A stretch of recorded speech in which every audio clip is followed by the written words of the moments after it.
Group পর্বের হিসাব নিকাশ শেষ। এখন শুরু বিশ্বকাপের আসল লড়াই। নতুন ফরম্যাটে প্রথমবারের মতো রাউন্ড অফ 32, যেখানে প্রতিটি ম্যাচে নকআউট, প্রতিটি ভুলই বিদায়ের কারণ। শিরোপার দৌড়ে কারা এগিয়ে থাকবে আর কোথায় লুকিয়ে আছে অঘটনের সম্ভাবনা, রাউন্ড অফ 32 এর জমে ওঠা লড়াইয়ের বিস্তারিত জানাবেন আফরোজা সুলতানা চৌধুরী। এক লাইটেই নিশ্চিন্তে চলে দিনের পর দিন।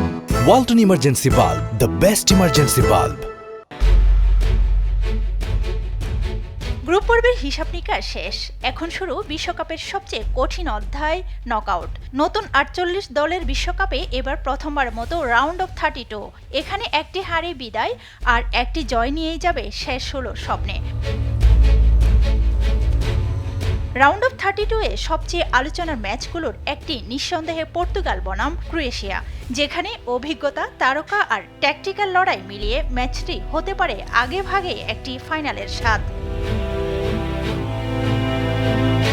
সমান আকর্ষণ ছড়াচ্ছে নেদারল্যান্ডস বনাম মরক্কো। সাম্প্রতিক বছরগুলোতে বড় দলগুলোর বিপক্ষে দারুণ পারফরমেন্স দেখানো মরক্কো আবারও অঘটনের স্বপ্ন দেখছে, আর ডাচদের লক্ষ্য শিরোপার পথে আত্মবিশ্বাসী শুরু। ব্রাজিল বনাম জাপান ম্যাচটিও নজর কাড়বে। আক্রমণাত্মক ফুটবলের জন্য পরিচিত দুই দলের এই লড়াই হতে পারে গতি, কৌশল ও রোমাঞ্চে ভরপুর। বিশ্ব চ্যাম্পিয়ন আর্জেন্টিনার সামনে তুলনামূলক সহজ প্রতিপক্ষ কেপ ভার্দে। তবে নকআউটে কোনো প্রতিপক্ষকেই হালকাভাবে নেয়ার সুযোগ নেই। লিওনেল মেসিদের লক্ষ্য হবে কোনো অঘটন এড়িয়ে আত্মবিশ্বাস নিয়ে শেষ 16 নিশ্চিত করা।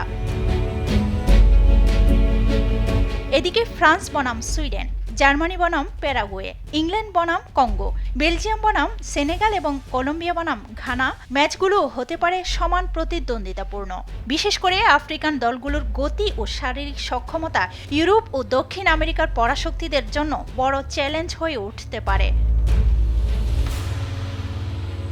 গ্রুপ পর্বে চমক ছিল অনেক, কিন্তু নকআউটে ভুল সূত্রে নেয়ার আর কোনো সুযোগ নেই। এখান থেকেই শুরু হবে সত্যিকারের শিরোপার দৌড়। কে এগোবে, কে বিদায় নেবে, তার উত্তর মিলবে রাউন্ড অফ 32 এর এই মহারণে। আফরোজা সুলতানা চৌধুরী, RTV।